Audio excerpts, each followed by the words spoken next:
I have one in my mind right now. Just haven't gotten it on paper yet, but I have a lot of ideas swirling around. Uh-huh. Well, how long did it take you to write this one here?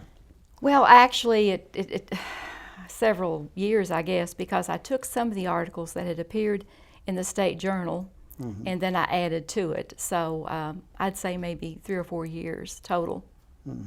When you went back and looked at the pieces you had in the State Journal, did they seem like they needed some work? Or, I mean, sometimes when you go back and look at something, things change a little bit. You know, at least myself as a former journalist, I can look at something. I can't believe I wrote that. Or did you experience any of that? Or I did tweak them a little. Right. Okay. Before they were published. Have you been to the Kentucky Book Fair?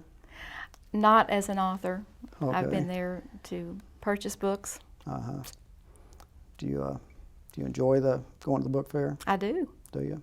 See, do you have any favorite authors or anybody that really kind of influenced you? Just or so many. No, Really? not one in particular. There you go. Okay. How about you, Steve? Oh, Mike Embry. Oh, Mike Embry. Yeah. There are so many. I mean, it's hard to pin down. I mean, of course, I enjoy Ed McClanahan a lot as a Kentucky writer. But some of the writers that I've been able to meet at the book fair have been pretty amazing. Yeah. And the personalities. It's not just writers. Like, meeting Erin from the Waltons a couple of years ago. Right, That was pretty neat. And she was connected to Earl Hamner, who's a writer I like. So. I remember you always liked Louis Grizzard. Oh, yeah. But I never got to meet him at the book fair. Was he even here? I don't know that he ever was, but I never met him. But I do like Louis Grizzard a lot. How about you, Ed? Do you have photographers out there that? Well, there's a lot of photographers that I'm a fan of, but I just wanted to put a plug in for Silas House because I am such a big fan of his.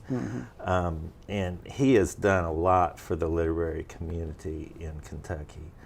As far as photographers, I mean, Archambault is, he's my hero.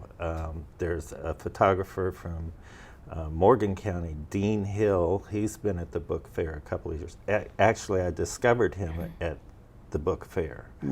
And so those are a couple, and I know that there's a lot more great photographers that will be there. So, of course, here in Frankfort we have Gene Birch. Oh, yeah. Exactly. We have James Archambault from right. from Lexington. There's, as you mentioned earlier, there are a lot of very good photographers in this state. There are. Guy Mendez. Guy Mendez. He's incredible. And then there's Walt Roycraft. I don't know if you're familiar with his work.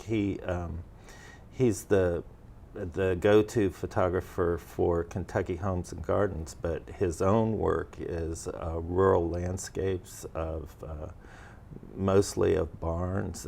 Really, really nice work. And then John Snell, he's been at the book fair. He had a book on the Red River Gorge, and I think it's sold out, but he's in contract to do another book. So, there are a lot of good photographers in Kentucky.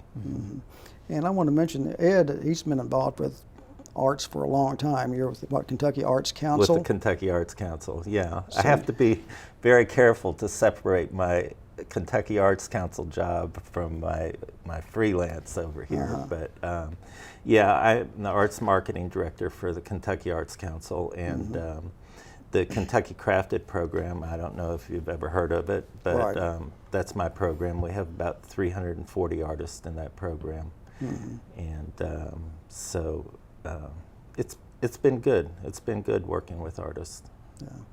Well, listen, I want to thank each and every one of you for being here, and I hope you have a great experience at this year's Kentucky Book Fair. And as I mentioned, the Kentucky Book Fair will be November 15th from 9 a.m. until 4:30 p.m. There'll be symposiums, readings, and all sorts of things, so be sure and mark your calendar. To learn more about the Kentucky Book Fair, visit kybookfair.blogspot.com, and you can like us on Facebook. So we hope to see you there, and keep reading. Thank you.